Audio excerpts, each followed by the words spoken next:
Hello everyone, my name is Yatin Madan और आज मैं आप लोगों का स्वागत करता हूं हमारे साइंस इन 7 मिनट वीडियो प्लेलिस्ट में। तो इसमें हम क्या करेंगे कि एक साइंटिफिक कॉन्सेप्ट को लेंगे और उसको 7 मिनट के अंदर अंडरस्टैंड करेंगे और उसको देखेंगे कि वो हमारी डे टू डे लाइफ में कैसे यूज होता है। क्योंकि हम साइंस हर जगह पढ़ते हैं लेकिन उसको यूज करना भूल जाते हैं। हमारी डे टू डे लाइफ में हम उसको कनेक्ट नहीं कर पाते। तो बिना ज्यादा टाइम वेस्ट करे हुए स्टार्ट करते हैं अपने टॉपिक से, जो कि है formation of rainbow. So I hope आप लोगों ने रेनबो देखा होगा, और अगर आपने नहीं भी देखा है तो मूवीज या कार्टून में तो जरूर देखा होगा। तो रेनबो बनता कैसे है और इतना ब्यूटीफुल, इतना कलरफुल पैटर्न नेचर हमें कैसे देती है, तो आज हम उसको अंडरस्टैंड करेंगे। तो रेनबो को समझने से पहले हमारे पास 3 साइंटिफिक कॉन्सेप्ट्स है जिनको हमें समझना जरूरी है अगर हमें रेनबो का फॉर्मेशन समझना है। तो पहला जो हमारा टॉपिक है वो है रिफ्रैक्शन। सो रिफ्रैक्शन होता क्या है? जब लाइट एक मीडियम से दूसरे मीडियम की तरफ जाती है तो वो अपने पाथ से बेंड हो जाती है, अपने पाथ से शिफ्ट हो जाती है। जब ऐसा होता है तो उसको हम बोलते हैं रिफ्रैक्शन ऑफ लाइट। अब लाइट एयर से वाटर में जा सकती है, ग्लास से वाटर में जा सकती है, ग्लास से एयर में जा सकती है। तो ग्लास, एयर और वाटर यहां पर हमारे मीडियम्स हैं। अब जो लाइट की स्पीड है वो एयर में डिफरेंट होगी, वाटर में डिफरेंट होगी।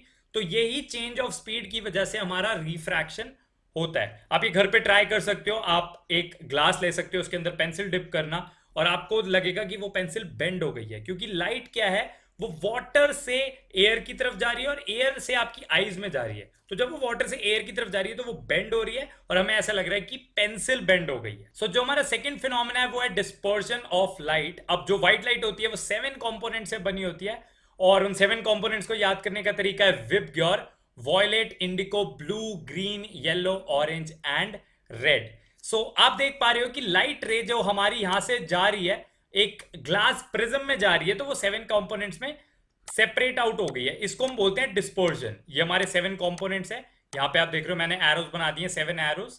बट अगर सेम व्हाइट लाइट हम एक रेक्टेंगुलर ग्लास पीस से पास करें तो वो डिस्पर्जन नहीं दिखा रही है, वो सिंपल रिफ्रैक्शन दिखा रही है। वो अपने पाथ से बेंड हो गई है बट उसके जो कलर्स हैं वो नहीं निकले, वो कलर सेपरेट आउट नहीं हुआ है। तो ऐसा क्यों होता है? जो हमारा ग्लास प्रिज्म है उसके जो साइड्स हैं, ये साइड है इसकी एक और ये दूसरी साइड है ये वाली, तो ये दोनों साइड जो हैं वो हमारी पैरेलल नहीं है। बट अगर हम इसकी बात करें तो इसकी जो दोनों साइड्स हैं वो पैरेलल है। ये रेक्टेंगल है तो इसकी साइड्स पैरेलल है। तो अगर साइड्स पैरेलल होती हैं तो वो सिंपल रिफ्रैक्शन शो करता है, अगर साइड्स पैरेलल नहीं होती तो वो डिस्पर्जन शो करता है। जो थर्ड हमारा कॉन्सेप्ट है वो है टोटल इंटरनल रिफ्लेक्शन। कभी कभी क्या होता है, मैंने आपको बताया कि जब लाइट वाटर से एयर की तरफ जा रही है तो वो अपने पाथ से बेंड हो जाएगी। तो यहाँ पे आप देख पा रहे हो कि एक लाइट रे जा रही है, वो वाटर से एयर की तरफ जा रही है बट वो बेंड नहीं हो रही है, वो एयर में जा ही नहीं रही है, वो वाटर में ही वापस आ रही है। तो इसको हम बोलते हैं टोटल इंटरनल रिफ्लेक्शन, मतलब इंटरनली रिफ्लेक्शन हो रहा है, रिफ्रैक्शन नहीं हो रहा है। अब ये कैसे होता है? अब आपको लग रहा होगा कि लाइट तो ऐसे सीधी निकल जानी चाहिए थी, मतलब थोड़ी सी पाथ से अपने बेंड हो जाएगी, बट वो जानी चाहिए थी एयर में पर वो जा नहीं रही है। तो ये क्यों हो रहा है? तो अभी मैं इसके लिए आपको एक इमेज दिखाता हूं जिससे आपको समझ आ जाएगा। तो यहां पे ये हमारी इमेज है। तो अगर एक लाइट रे ऐसे सीधी जाए, अगर वो सीधी हो तो वो सीधी निकल जाएगी लाइक दिस।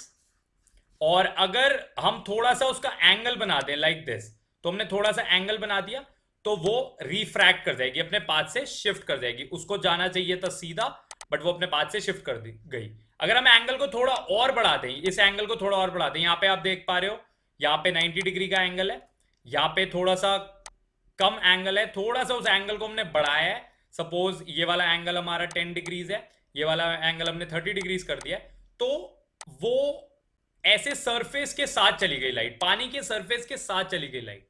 अब अगर हम इस एंगल को और बढ़ा दें 30 से, अगर जैसे ही हम 31 भी करेंगे तो वो अंदर की तरफ आ जाएगी। तो इस एंगल को हम बोलते हैं क्रिटिकल एंगल। मतलब इस एंगल से ज्यादा जैसे आप एंगल को बढ़ाओगे, एंगल ऑफ इंसिडेंस को बढ़ाओगे, तो आपका जो लाइट है वो वापस से अंदर आ जाएगी, वो रिफ्रैक्ट नहीं करेगी, वो इंटरनली रिफ्लेक्ट कर देगी। अब देखते हैं कि रेनबो बनता कैसे है, जो हमारा मेन टॉपिक है इस वीडियो का। हमारे पास यहाँ पे 3 चीजें हो रही हैं। तो मैं इसको पॉइंट 1 नाम दे देता हूं। यहाँ पे कुछ हो रहा है फिनोमेना इस पॉइंट पे। कुछ यहाँ पे फिनोमेना हो रहा है, इसको मैं 2 पॉइंट दे देता हूँ, और कुछ यहाँ पे फिनोमेना हो रहा है 3 पॉइंट मैं इसको दे देता हूँ।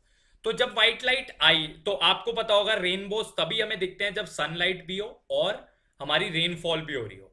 अब एक साइड सन है तो यहाँ पे हमारा सन है, ठीक है, सनलाइट आ रही है और सनलाइट में से रेज आ रही हैं, तो ये रे हमारी आ रही है और ये किस में जा रही है, ये वाटर ड्रॉपलेट में जा रही है। यहाँ पे हमारी रेन हो रही है, सपोज यहाँ पे मेरी रेन हो रही है और इसमें से एक वाटर ड्रॉपलेट को हमने जूम कर लिया है, ठीक है। तो ये वाटर ड्रॉपलेट में वो जैसी व्हाइट लाइट एंटर करेगी फ्रॉम दी सन तो होगा क्या कि वो डिस्पर्जन होगा वहां पे। तो पॉइंट 1 पे हमारा क्या हो रहा है, यहां पे हमारा हो रहा है डिस्पर्जन।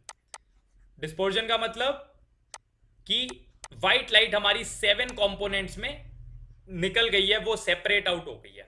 अब 2 पे क्या हो रहा है, अब वो लाइट जो 7 कंपोनेंट्स है वो बाहर निकलने चाहिए थे, वो वाटर से वापस एयर में आ जाने चाहिए थे, बट ऐसा नहीं हो रहा है। तो पॉइंट 2 पे हमारा क्या हो रहा है, पॉइंट 2 पे हमारा हो रहा है टोटल इंटरनल रिफ्लेक्शन, मतलब वो पानी से पानी में ही जा रहे हैं, वो कहीं और नहीं जा रहे। तो यहां पे हमारा हो रहा है TIR, टोटल इंटरनल रिफ्लेक्शन। होना क्या चाहिए था कि ये जो लाइट है ये ऐसे करके रेड लाइट और ग्रीन, सपोज ग्रीन को मैं एक्सटेंड करता हूँ, ब्लू को, ये सब बाहर निकल जाने चाहिए थे, बट ऐसा नहीं हो रहा है। तो यहाँ पे हमारा क्या हो रहा है, टोटल इंटरनल रिफ्लेक्शन। मैं आपको अच्छे से समझा चुका हूँ इसीलिए पहले ही। पॉइंट 3 की अगर हम बात करें तो पॉइंट 3 में क्या हो रहा है कि वाटर से एयर में जा रही है और वो बेंड हो रही है। आप रेड लाइट को देख रहे हो, रेड लाइट ऐसे जानी चाहिए थी लाइक दिस, लेकिन वो अपने पाथ से बेंड हो गई। सेम थिंग ऑरेंज ऐसे जाना चाहिए था, वो अपने पाथ से बेंड हो गई। तो यहाँ पे क्या हो रहा है, यहाँ पे हमारा हो रहा है रिफ्रैक्शन। तो तीनों चीजें मैंने आपको जो समझाई थी वो यहाँ पे हो रही है। सो डिस्पर्जन, जैसी सनलाइट आएगी और वाटर ड्रॉपलेट्स आएंगी तो सनलाइट अंदर एंटर होगी वाटर ड्रॉपलेट के, सबसे पहले डिस्पर्जन होगा, वो 7 कंपोनेंट्स में निकल जाएगी। उसके बाद टोटल इंटरनल रिफ्लेक्शन होगा जिसकी वजह से वो अंदर की तरफ वापस आएगी, ठीक है, और टोटल इंटरनल रिफ्लेक्शन होगा। उसके बाद हमारा रिफ्रैक्शन होगा, तो रिफ्रैक्शन की वजह से वो अपने पाथ से थोड़ी सी बेंड हो जाएगी। अब ये डिस्पर्जन क्यों हो रहा है, मैंने आपको बताया था क्योंकि ये वाटर ड्रॉपलेट है, ये सर्कुलर है या स्फेरिकल है, इसके दोनों सरफेस पैरेलल नहीं है, इसलिए डिस्पर्जन हो रहा है। अगर ये एक रेक्टेंगुलर ड्रॉपलेट होती तो क्या होता है कि लाइट सीधी की सीधी निकल जाती रिफ्रैक्ट करके, यहाँ पे डिस्पर्जन नहीं होता।